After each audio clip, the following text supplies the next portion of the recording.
Bonjour à tous, bienvenue dans ce nouvel épisode du podcast Au cœur de la reconversion.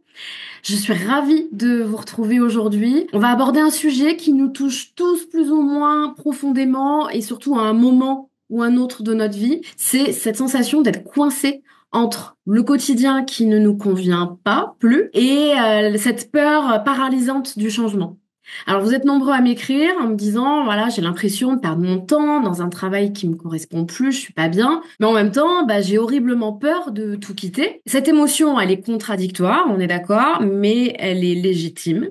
Elle est parfaitement normale et je dirais même qu'elle est saine. Donc jusque-là, tout va bien. Il y a même une étude qui est récente, qui a été publiée en 2023, qui a montré que 85% des salariés dans le monde ne sont pas engagés ou sont activement désengagés dans leur travail. Donc vous n'êtes pas seul à ressentir ce malaise, c'est tout à fait normal. Alors, cette peur du changement, c'est pas un signe de faiblesse, jusque-là on est d'accord aussi, je pense. C'est vraiment une réaction naturelle. Notre cerveau nous protège face à l'inconnu. Et c'est très important de le souligner, c'est un trait commun à tous les êtres humains, et moi la première.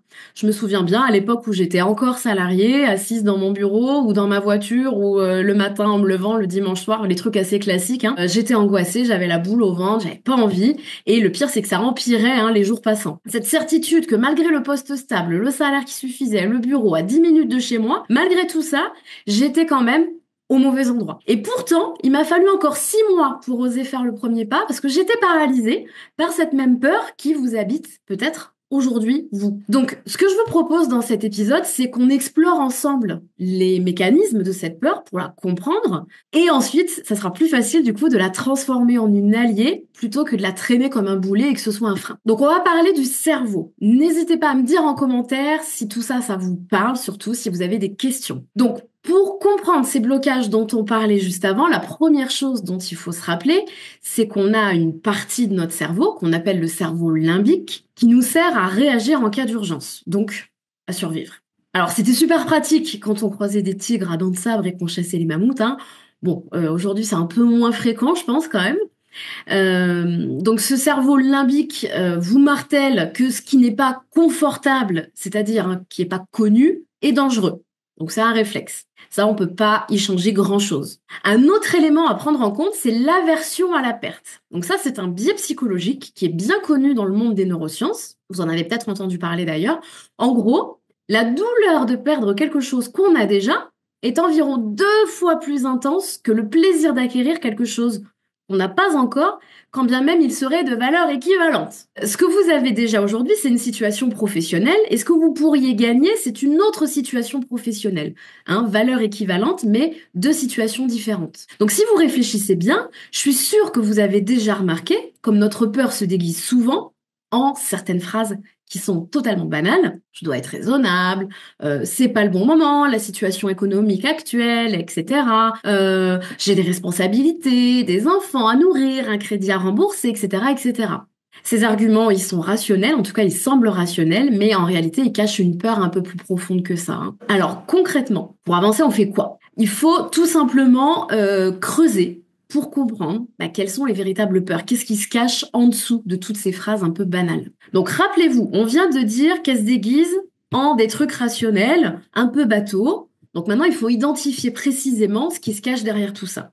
Alors il y a un exercice très puissant que je propose à mes élèves de l'académie, c'est la technique des 5 pourquoi. Les 5 pourquoi, l'idée c'est de commencer à se poser une première question. Donc la question banale qu'on se pose tous, c'est pourquoi ai-je peur de quitter mon travail? On est là pour ça aujourd'hui. Donc vous notez votre première réponse, vous réinterrogez cette réponse en demandant à nouveau, mais pourquoi cela me fait-il peur? Vous continuez comme ça en creusant toujours un peu plus profondément jusqu'à atteindre la peur fondamentale, celle qui se cache sous toutes ces couches de rationnel. Et il vous en faut au moins 5, mais vous pouvez aller un petit peu plus loin. Donc, on va donner un exemple. Si votre première réponse, c'est « j'ai peur de ne pas trouver un autre emploi », le deuxième pourquoi, ça pourrait révéler « parce que j'ai peur de ne pas avoir les compétences nécessaires. Je suis formée à quelque chose, donc est-ce que je vais réussir à avoir les compétences pour autre chose ?» Et ensuite, pourquoi? Parce que peut-être je suis trop vieux, trop vieille pour apprendre, et ainsi de suite. Jusqu'à toucher une peur plus profonde, peut-être j'ai peur de découvrir que je suis pas capable d'évoluer. Donc cet exercice, il révèle souvent des peurs communes, hein, des choses que j'entends très très régulièrement chez la plupart de mes élèves. C'est la peur de l'échec, cette petite voix qu'on a. Et si je suis pas capable? Cette peur vraiment commune. Hein. La peur du jugement social aussi. Mais qu'est-ce qu'ils vont penser, mes proches, mes collègues, ma famille, si j'abandonne ma carrière dans laquelle je réussis, ils vont penser quoi de moi? La peur de l'incertitude financière, bien évidemment. Mais comment je vais payer mes factures pendant cette phase de transition? Et puis il y a une peur un peu plus subtile, mais qui est aussi très importante, c'est la peur de perdre son identité professionnelle. Si je suis plus ingénieur, manager, artisan, prof, etc., mais qui je suis en fait réellement? Donc, vous voyez, c'est important de nommer cette peur profonde que vous avez, parce qu'une peur qu'on nomme, c'est une peur qu'on peut regarder en face, qu'on peut analyser et que, à terme, finalement, on peut apprivoiser.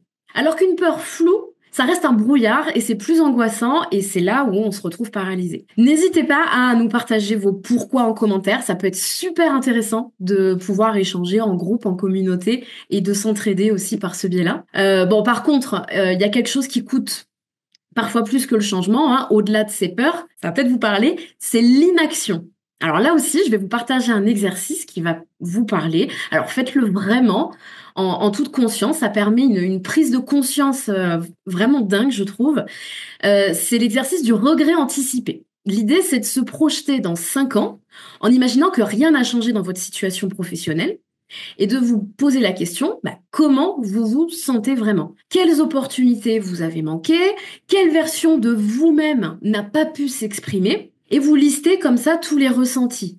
Les rêves accomplis, vous pouvez lister les rêves que vous avez vraiment accomplis, les biens matériels, bref, tout ce qui fait votre vie dans 5 ans sans avoir changé vos plans. Ce qui peut être intéressant, c'est de faire le même exercice avec le nouveau plan. Si vous étiez passé à l'action dans une nouvelle vie professionnelle, je pense que vous seriez très surpris de voir votre inspiration, votre imagination.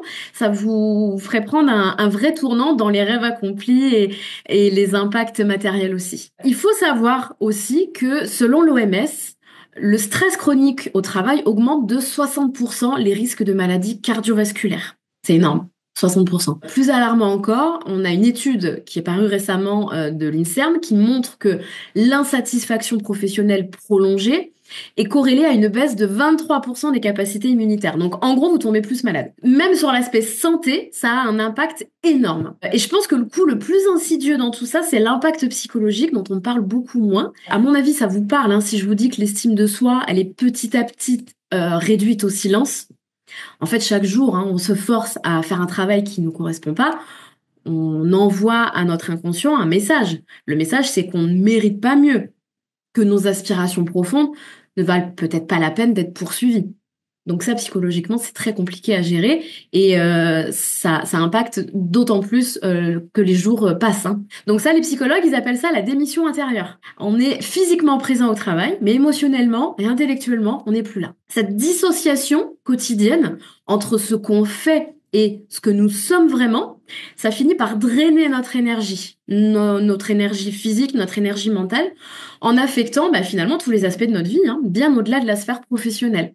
Bon, finalement, c'est un peu ce qu'on appelle dans la vie de tous les jours le mode robot. Voilà, j'ai activé mon mode robot, métro boulot dodo. Donc la question, c'est plus seulement ce qu'on peut se permettre de changer, mais pouvez-vous vraiment vous permettre de ne pas changer? Alors, ça fait un peu question philo pour le bac, mais vraiment, si vous creusez sur ce sujet, je pense que vous pourriez prendre de bien meilleures décisions parce qu'elles seraient vraiment alignées avec vos valeurs profondes. Bon, c'est bien, on connaît mieux les mécanismes de la peur, le coût de l'inaction.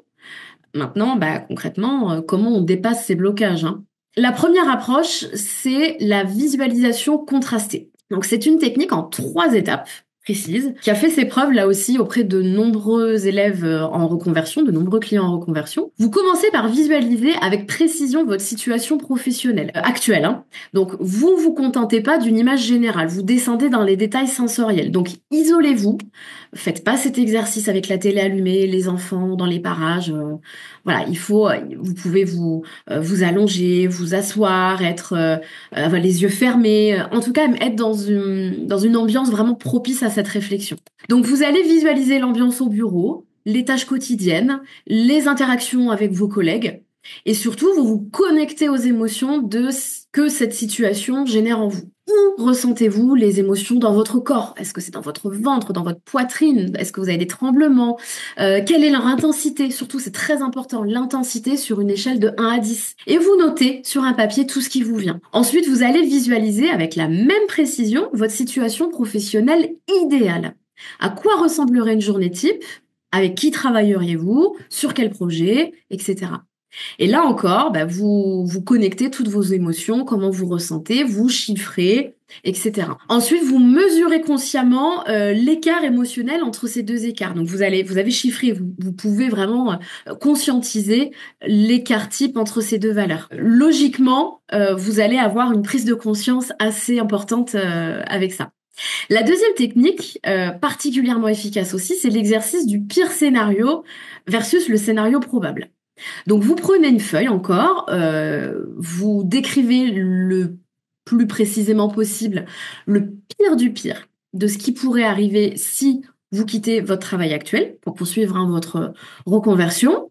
Vous retenez pas, vous laissez aller vos peurs, vous laissez parler tout ce que vous avez sur votre cœur. Ensuite, vous évaluez objectivement la probabilité que ce scénario catastrophe se réalise réellement, intégralement. Vous verrez que dans la grande majorité des cas, cette probabilité, elle est assez infime. Ensuite, vous allez décrire ce qui se passerait plus probablement, en vous basant sur vos expériences passées, sur des faits réels, en étant un petit peu plus conscient de la réalité des choses. Et là, vous allez constater que le scénario probable, il est beaucoup moins alarmant, beaucoup moins effrayant. Donc, plus rassurant. Et enfin, vous allez rassembler des ressources concrètes, donc 3 ressources concrètes dont vous disposez pour faire face au pire scénario, donc celui que vous avez écrit en premier lieu, même s'il survenait. Donc là, ça serait vraiment pas de bol, mais on sait jamais. Et ces ressources, elles peuvent être des compétences, elles peuvent être un réseau, des économies monétaires, ou même des traits de caractère, de tempérament, tout comme ça peut être votre résilience, votre adaptabilité, plein de choses, vous vous connaissez bien.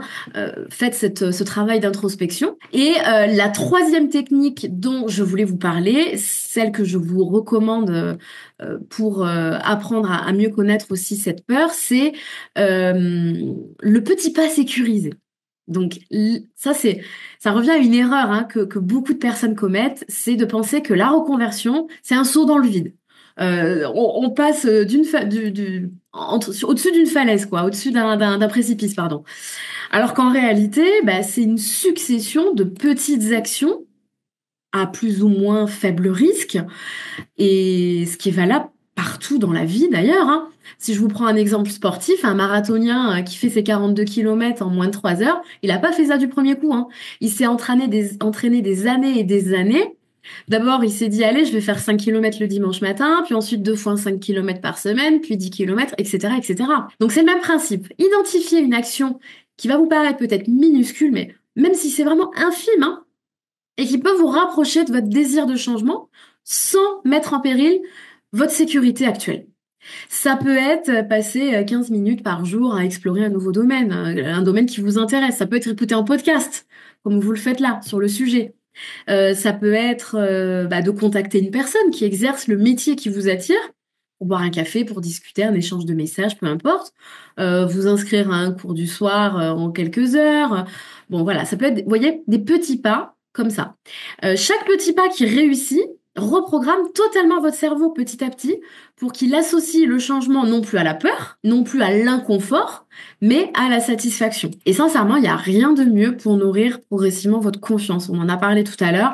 La confiance en vous, c'est ce qui pêche le plus dans la peur que vous ressentez actuellement. Alors on le disait plus tôt, l'idée c'est pas d'enterrer notre peur tout au fond de notre tête là, de la mettre 6 pieds sous terre. Non, c'est plutôt de la comprendre et de l'apprivoiser. Donc il y a une distinction fondamentale à faire, c'est celle entre la peur intuitive et la peur limitante. On en a parlé tout à l'heure. La peur intuitive, c'est celle de notre cerveau limbique, celle qui est réflexe et qui nous alerte d'un danger réel. Donc celle-là, on l'écoute.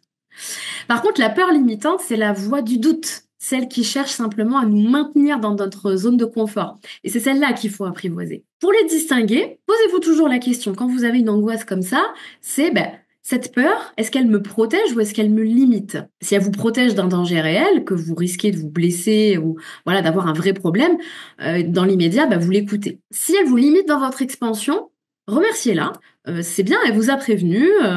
C'est bien d'être quand même en conscience de ce qui peut se passer. Par contre, bah, faites en sorte d'avancer malgré elle, avec elle. Ok? Et adopter l'approche. Et si c'était possible? Donc il y a un doute qui surgit, vous transformez la possibilité, comme on l'a vu tout à l'heure dans l'exercice. Hein. Je suis trop vieux pour recommencer, peut devenir.